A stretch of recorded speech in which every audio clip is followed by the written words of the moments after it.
모든 사람에게는 정도의 차이는 있지만 인생에 무너진 성벽이 있습니다. 개인적으로 혹은 가정적으로 직장이나 사업장 속에서 여러 가지 인간 관계 속에서 무너진 인생의 성벽들 재건되어야 합니다. 재건되지 않으면 늘 아픔 속에 살아가게 되고 예수 그리스도 안에서 주어지는 참된 기쁨과 자유함을 누리지 못하는 삶을 살아갈 수 있습니다. 오늘날 보신 여러분 모두는 금년에 하나님의 은혜로 말미암아 인생에 무너진 성벽이 재건되어지는 복된 삶이 되시기를 예수님 이름으로 축복합니다. 어떻게 하면은 인생에 무너진 성벽을 세울 수 있겠습니까? 세일의 특별 새벽 기도회를 통해서 4가지를 여러분에게 말씀을 드렸습니다. 잠시 정리해 드리면 혹시 사정이 있어서 새벽에 나오지 못하시는 분들도 여러분의 인생이 재건되기를 원하는 마음에서 잠시 정리해 드리면 이렇습니다. 인생에 무너진 성벽을 재건하려면 첫 번째 참된 예배를 회복해야 합니다. 예배 회복이 인생 회복입니다. 예배는 인생이 존재하는 목적이고 예수 그리스도 안에서 우리가 구원받은 첫 번째 목적입니다. 그래서 예배 회복이 있어야만 인생 회복이 이루어지게 됩니다. 여러분이 인생에 무너진 성벽이 있어서 내가 이번에는 회복해야 되겠다라고 생각이 든다면 하여튼 제일 먼저 내가 참된 예배자가 되고 있는지를 점검하십시오. 두 번째는 바른 목적을 세우고 그 목적이 이끄는 삶이 되라. 인생 재건되기를 원하면 이렇게 한번 물어보아야 합니다. 목적이 무엇인가? 내 인생을 회복하려고 하는 목적이 무엇이냐를 물어야 하고 바른 목적을 세워야 합니다. 오직 하나님의 영광을 위하여 그리고 이웃을 섬기고자 하는 하나님, 내 인생을 무너진 성벽을 재건케 해 주시옵소서. 하나님의 영광과 이웃을 섬기는 삶을 살겠습니다. 바른 목적을 가지고 재건하려고 할 때에 하나님께서 도와주실 것입니다. 세 번째는 현실을 직시하라. 현실을 직시하는 것은 쉽지 않습니다. 현실을 직시하면 잃어버린 것들에 대한 낙심이 찾아오게 됩니다. 여러분이 현실을 정직하게 직시하게 되면 내 인생에 찾아와서 상처를 준 사람에 대한 분노가 찾아올 수 있습니다. 내 힘으로 어쩔 수 없는 거대한 벽에 부딪히게 되고 그로 인해서 미래에 대한 두려움이 찾아올 수도 있을 것입니다. 하지만 현실을 직시하지 않으면 문제 해결은 얻기 어렵습니다. 당면한 무너진 인생의 문제를 여러분이 해결하기 원하신다면 눈을 크게 뜨고 힘들어도 현실을 정면으로 직시하고 무엇이 문제인지 그리고 이런 일로 인해서 내 삶이 지금 어떤 형편에 있는지를 분명히 알아야 합니다. 그렇게 현실을 직시한 후에는 4번째로 하나님 앞에 나가서 기도해야 합니다. 사람이 계획을 세울지라도 이 일을 이루시는 분은 하나님이십니다. 하나님은 기도하는 사람을 통해서 이 일을 이루어 주십니다. 이 일이 되게 하시는 하나님, 그 하나님이 원칙을 세워 놓으셨어요. 기도하면 응답해 주겠다. 기도하는 사람을 통해서 하나님께서 당신의 일을 이루어 가시는 것입니다. 하나님 앞에 나가서 기도하는 믿음의 생활이 되시기를 바랍니다. 오늘은 5번째 말씀을 드릴 것입니다. 한번 따라합니다. 하나님의 때를 기다리라. 하나님 앞에 나가서 기도했다면 하나님의 때를 기다려야 합니다. 인생 회복에 대한 지금 12단계를 여러분들에게 말씀드리고 있어요. 13번째부터는 회복된 이후의 삶의 자세를 말씀드리게 될 것이고, 5번째 단계는 현실을 직시하고 그 문제를 가지고 하나님 앞에 나가서 기도를 시작했다면 하나님의 때를 기다려야 합니다. 기도는 하나님에게 도움을 요청하는 것입니다. 하나님, 내게 이런 문제가 있는데 나를 도와주시기를 원합니다. 도움을 구했으면 하나님이 일하실 수 있도록 기회를 내드려야 합니다. 하나님, 나를 도와주세요. 그렇게 했다면 그분이 도우실 것을 기대하면서 기다려야 합니다. 하나님의 응답을 기대하며 기다리는 것, 그것이 믿음입니다. 오늘 본문 앞부분에 보게 되면 느헤미야의 기도가 기록되어져 있습니다. 예루살렘 성벽이 허물어지고 성문은 불에 탔습니다. 그곳에 살고 있는 거민들이 큰 환난을 당하고 능욕을 받는다는 소식을 들었을 때 느헤미야는 수일 동안 슬퍼하며 하나님 앞에서 금식하며 기도했습니다. 기도하는 중에 하나님의 마음이 그에게 찾아오게 되었는데요, 예루살렘 성벽을 내가 재건해야 되겠다. 그런데 성벽 재건은 임의로 되는 것이 아닙니다. 당시 제국을 통치하는 왕의 허락이 있어야만 예루살렘 성벽을 재건할 수 있습니다. 느헤미야가 하나님께 기도합니다. 하나님, 왕의 마음을 감동시켜 주셔서 나로 하여금 성벽을 재건할 수 있게 해 주시기를 원합니다. 그 기도를 시작한 때가 언제인지 느헤미야 1장 1절 중반절에 기록이 되어 있고, 그리고 나서 기도가 응답받은 때가 언제인지는 본문 1절 상반절에, 2장 1절 상반절에 기록되어져 있습니다. 두 구절을 비교해 보겠습니다. 느헤미야 1장 1절 중반절, 아닥사스다 왕 제20년 기슬월에, 느헤미야 2장 1절 상반절, 아닥사스다 왕 제20년 니산월에, 느헤미야가 기슬르월에 기도를 시작하고 니산월에 응답을 받았습니다. 기슬르월은 11월입니다. 니산월은 3월입니다. 그러니까는 12월, 1월, 2월, 3월 4개월 동안 하나님께 기도하였고 4개월이 되었을 때에 응답을 받게 된 것입니다. 바꿔서 말씀을 드리면 느헤미야는 하나님께 금식하며 기도를 시작한 후 4개월 동안 계속 기도하며 기다렸습니다. 하나님의 때가 되었고 하나님께서 왕의 마음을 움직여 주셨습니다. 예루살렘 성벽 재건이 비로소 시작된 것입니다. 하나님께 나아가 기도했다면 하나님의 때를 기다려야 합니다. 하나님의 때를 기다리는 것은 쉽지 않습니다. 적어도 한 3가지 정도의 이유가 있는데 여러분에게 말씀드릴 때에 들어보십시오. 하나님의 때를 기다린다, 사실은 말이 쉽지 그리 쉬운 문제는 아닌 것입니다. 그 첫 번째 이유는 대부분의 경우에 하나님께서 약속은 주시지만 그 약속이 이루어질 때를 말씀하지는 않으십니다. 때를 알면 참을만 합니다.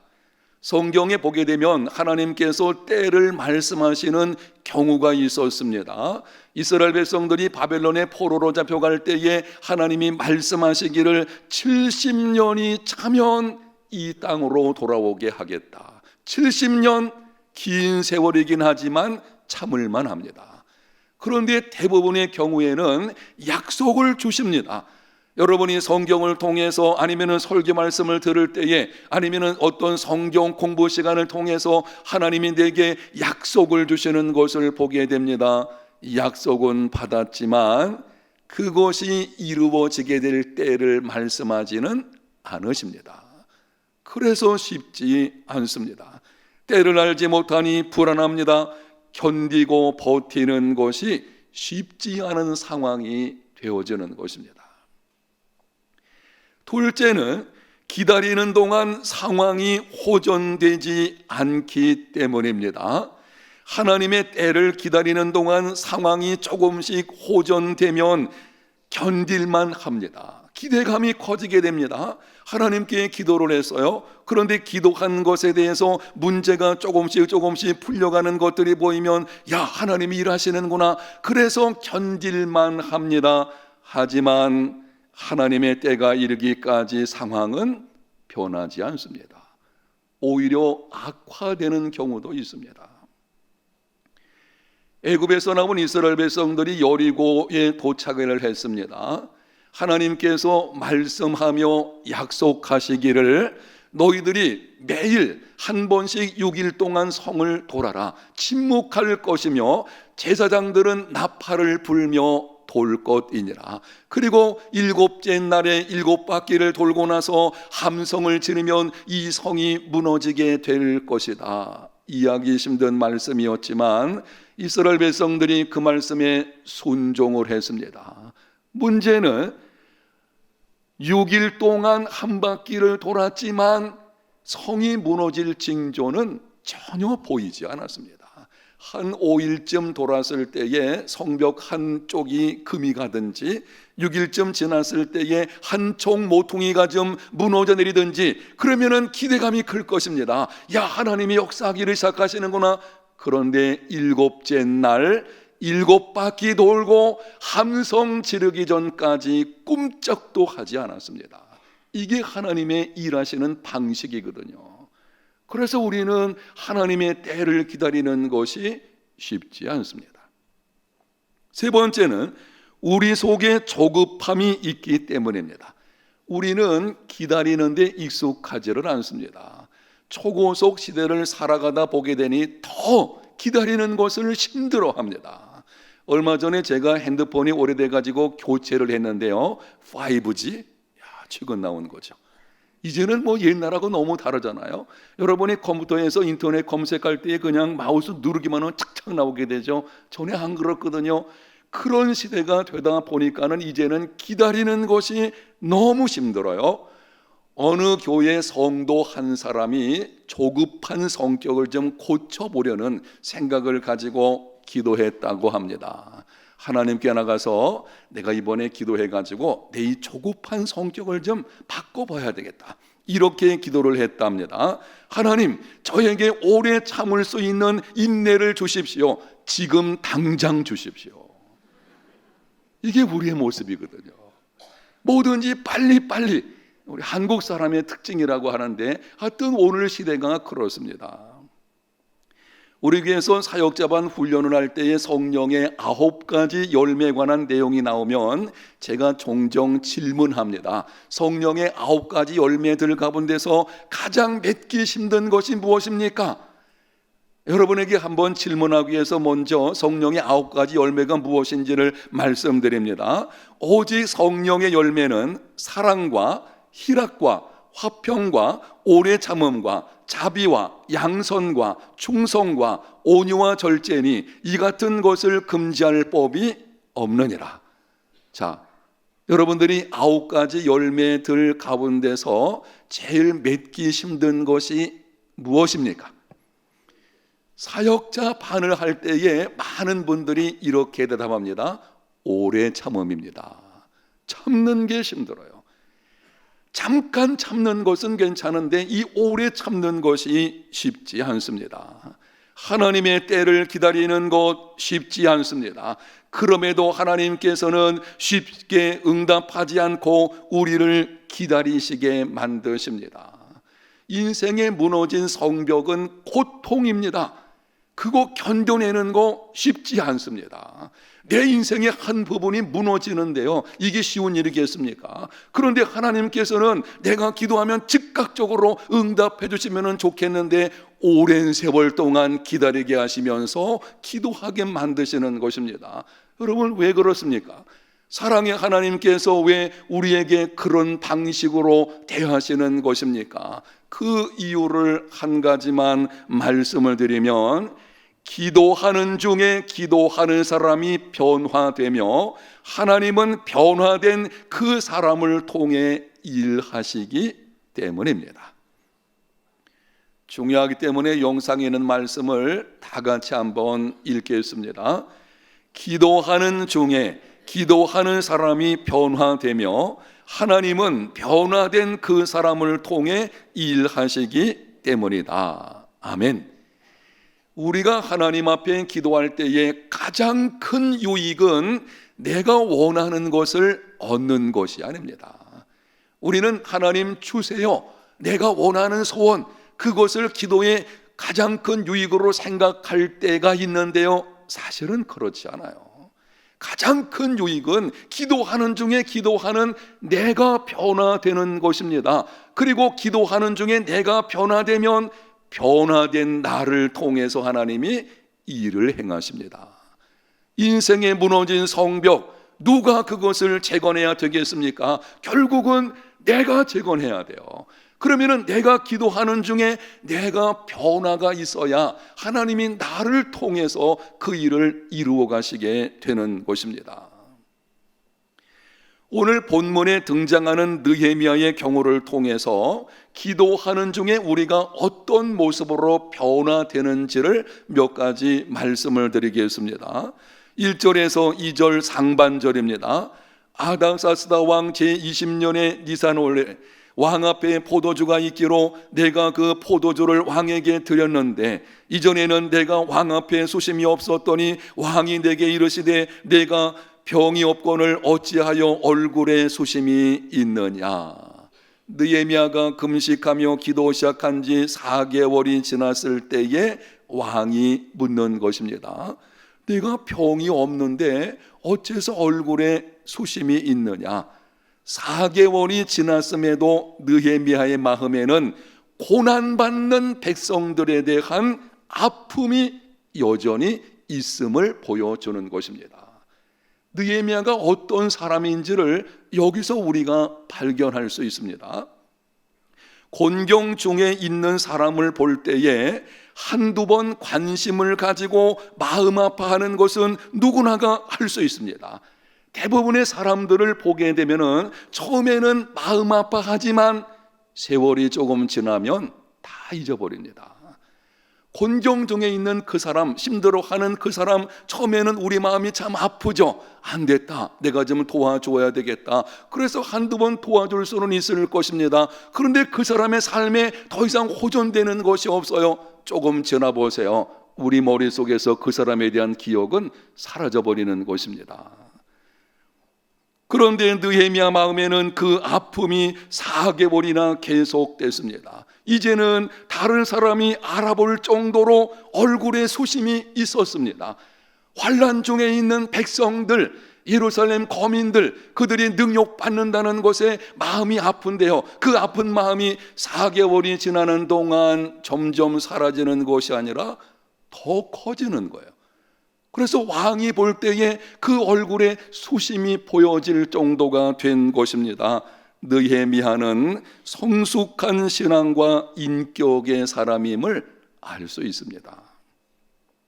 한 사람의 신앙과 인격의 성숙도는 다른 사람에 대한 배려의 지속성에 있습니다. 이 말씀을 한번 따라합시다. 지속성. 한두 번 잠깐 배려하는 것은 미성숙한 사람도 할 수 있습니다. 그러나 그 사람에 대해서, 고통 가운데 있는 사람에 대해서 배려하는 마음이 지속적으로 이루어지는 것은 성숙한 사람들만 할 수 있는 것입니다. 그런데 신앙과 인격의 성숙은 하나님과 친밀함을 통해서 이루어지게 됩니다. 하나님과 친밀한 만큼 신앙이 성숙하고 인격이 자라게 되는 것입니다. 하나님과 친밀한 관계를 오래 계속하게 되면 하나님의 마음이 내게 주어지게 되고, 그 하나님의 마음이 이웃을 배려하는 것으로 나타나게 되어지는 것입니다. 하나님과의 친밀함, 그것이 내 인생의 모습을 결정합니다. 여러분, 그러므로 하나님의 때를 기다리며 참고 견디며 기도하면 기도하는 중에 성숙한 신앙과 인격의 사람으로 변화됩니다.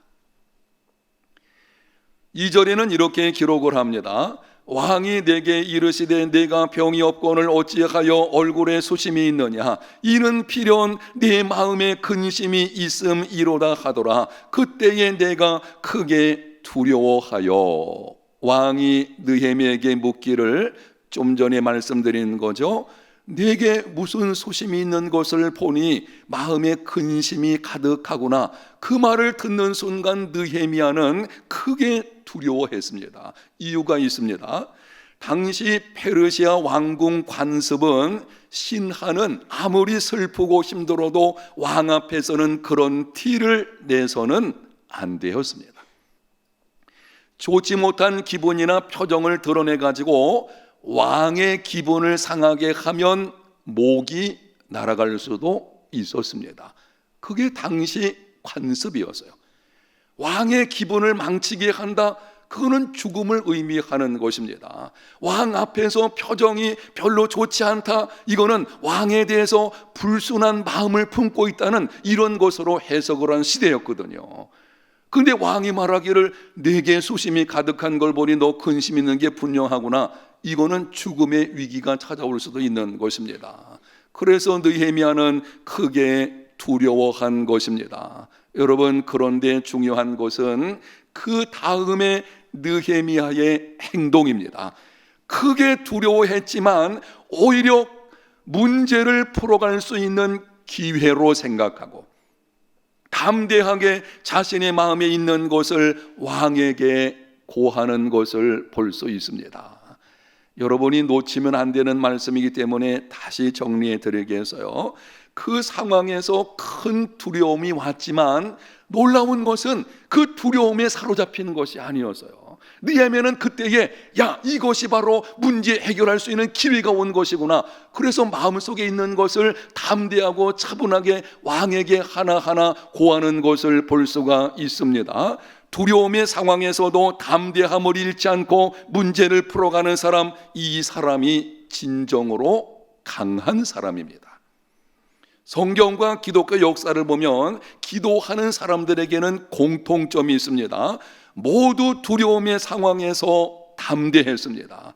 찾아온 두려움을 이겨내고 문제를 풀어갔습니다. 하나님의 때를 기다리며 참고 견디고 기도하면 기도하는 중에 강하고 담대한 사람으로 변화됩니다. 3절 말씀에는 왕께 대답하되 왕은 만세수를 하옵소서. 내 조상들의 묘실이 있는 성읍이 이제까지 황폐하고 성문이 불타사오니 내가 어찌 얼굴에 소심이 없사오리까 하니. 왕의 질문을 받고 느헤미야가 대답을 합니다. 내 조상들의 묘실이 있는 성읍이, 이 말이 참 기막힌 말입니다. 느헤미야가 지금 하는 말이 내 조상들의, 마치 당면한 문제가 자기 개인적인 문제인 것처럼 보이게 말을 하는 것입니다. 사실은 민족적인 문제예요. 예루살렘 성벽을 재건하는 것은 한 민족을 세우는 것입니다. 그런데 왕 앞에서 민족에 대해서 거론하게 되면 자칫 반역으로 보여질 것입니다. 조상들의 묘실이 있는 당시 고대 사회에서는 이 조상들의 묘실을 아주 중시했거든요. 그래서 조상들의 묘실이 허물어지고 더럽혀진다 그러면은 거기에 대해서 동정심을 가졌습니다. 지금 느헤미야는 왕의 동정심을 유발하는 것입니다. 성읍이, 느헤미야는 성읍 이름을 말하지 않습니다. 예루살렘 성읍이 그렇게 말할 수도 있을 것인데 그 예루살렘을 쏙 빼놓고 성읍이 이렇게 말하는 것입니다. 이유가 있는데요, 불과 얼마 전에 강서편 쪽에 있는 총독들이 왕에게 상소를 했습니다. 저 이스라엘 사람들이, 유대 사람들이 성벽을 재건하고 있는데 그 민족은 항상 반역을 잘하는 민족입니다. 그러니 성벽을 재건하지 못하도록 막아야 할 것입니다. 그래서 왕이 조서를 내리기를 그 성벽을 짓지 못하게 만들라. 그래서 성벽이 회파된 것이고 다 부숴버린 것입니다. 그게 얼마 전의 일이에요. 근데 만약에 예루살렘 성벽을 재건할 수 있게 해주세요, 이렇게 말을 한다면은 얼마 전에 내린 자신의 명령을 대항하는 것이 될 것이고, 이건 이를 그르치는 일이 있게 될 것입니다. 이러한 느헤미야의 모습에서 우리가 깨닫게 되는 것이 있는데요, 따라합니다. 지혜롭게 말하는 것입니다. 사실을 말합니다. 꼭 필요한 말을 하는 것입니다. 그럼에도 다른 사람의, 상대방의 마음을 움직이는 말을 하는 지혜가 그에게 있었습니다. 여러분, 어디서 느헤미야가 이런 지혜를 얻게 된 것입니까? 기도하는 중에 얻은 것입니다. 기도하면 지혜를 얻게 됩니다. 저도 이거는 경험을 통해서 말씀드릴 수가 있는데요, 어떤 문제를 가지고 하나님 앞에 가지고 나서 지속적으로 간절히 기도하면 한순간 지혜를 주셔가지고 그 일이 풀어지게 하시는 것을 볼 수가 있습니다. 전혀 생각하지 못했던 그런 지혜와 아이디어들이 기도하는 중에 하나님께서 우리에게 주시게 되는 것입니다. 하나님의 때를 기다리며 참고 견디며 기도하면 기도하는 중에 당면한 문제를 풀어갈 수 있는 지혜로운 사람으로 변화됩니다. 사랑하는 성도 여러분, 하나님의 때를 기다리는 것 쉽지 않습니다. 그럼에도 하나님의 때를 기다리며 계속 기도하면 기도하는 중에 내가 변화됩니다. 성숙한 신앙과 인격의 사람으로 변화됩니다. 강하고 담대한 사람이 되어집니다. 하나님의 지혜를 얻게 됩니다. 그러므로 당면한 내 무너진 인생을 재건할 수 있는 사람이 되어집니다. 하나님께서 그 사람을 통해서 그 일을 이루어 가시게 됩니다. 기도를 시작했으면 하나님의 때가 이를 때까지 포기하지 않고 계속 기도하는 믿음의 삶이 되시기를 바랍니다. 혹 여러분들이 하나님의 때를 기다리는 동안 계속되는 아픔으로 힘들어하고 포기하고 싶은 마음이 들다면 아마 그럴 수도 있을 거예요. 약속의 때가 분명히 정해져 있지 않으니 이게 언제 되어질지 답답하죠. 상황은 점점 악화되어지고 인생이 끊임없이 무너지는 것 견디기 힘들죠. 이럴 때에 포기하고 싶은 마음이 들 수도 있을 것입니다. 그때는 하나님의 약속을 기억하십시오. 신실하신 하나님께서 우리를 알고 계셔요. 우리는 때로 낙심할 수밖에 없는 존재인 것을 아시기 때문에 우리에게 약속의 말씀을 주시고 있습니다. 욥기서 5장 18절, 하나님은 아프게 하시다가 싸매시며 상하게 하시다가 그 손으로 고치시나니. 지금은 무너지는 아픔과 상처가 있지만 하나님의 때가 되면 반드시 싸매어 주시고 그 손으로 고쳐 주실 줄로 믿습니다. 이 약속을 붙드십시오. 지금은 내 인생이 풀리지 않고 막혀 있지만 하나님의 때가 되면 하나님께서 때로는 내가 원하는 방향은 아닐지라도 그것을 뛰어넘는 또 다른 방향에서 내게 싸매어 주시고 고쳐 주실 것이다. 이 약속을 믿는 그 믿음이 우리로 하여금 끝까지 감당하게 만들어주는 것입니다.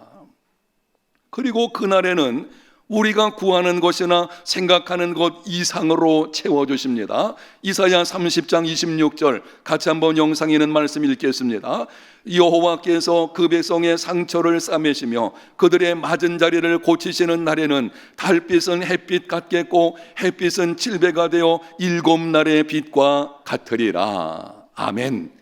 싸매어 주시고 그 손으로 고쳐주시는 그날이 되면은 어떤 일이 벌어지느냐를 약속하시는 것입니다. 너희들이 잃어버렸던 것, 받은 상처들 단순히 회복하고 그것에서 치유받는 것으로 끝나는 것이 아니라 그 이상으로 넘치는 복을 주시겠다고 하시는 것입니다. 달빛은 햇빛 같겠고 햇빛은 일곱 날의 빛과 같이 되어 너희들에게 주게 될 것이다.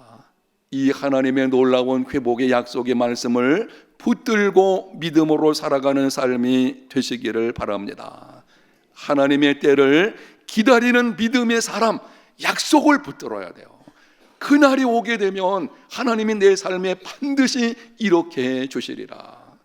내가 평생 고난을 겪는다 할지라도 하나님의 정하신 때가 되면 주님 다시 오시고 그날이 되어지면 이런 놀라운 축복이 또한 내 삶 속에 있게 되리라. 그 믿음이 끝까지 믿음의 경주를 포기하지 않게 하는 것입니다. 하나님의 때를 기다리는 믿음으로 말미암아 인생의 무너진 성벽을 재건하는 금년 한 해가 꼭 되시기를 예수님 이름으로 축복합니다. 하나님 아버지, 우리 해운대 제일교회에 속한 모든 성도들 기도를 시작했으면 하나님의 때가 이를 때까지 포기하지 않고 기다리며 기도하는 믿음의 사람이 되게 하여 주시옵소서. 하나님께서 정하신 때에 싸매어 주시고 그 손으로 고쳐 주실 것을 믿는 믿음으로 감당하는 중에 우리 모든 성도들의 삶에 회복의 놀라운 역사가 금년에 넘치게 해 주시기를 원합니다. 예수님 이름으로 기도합니다. 아멘.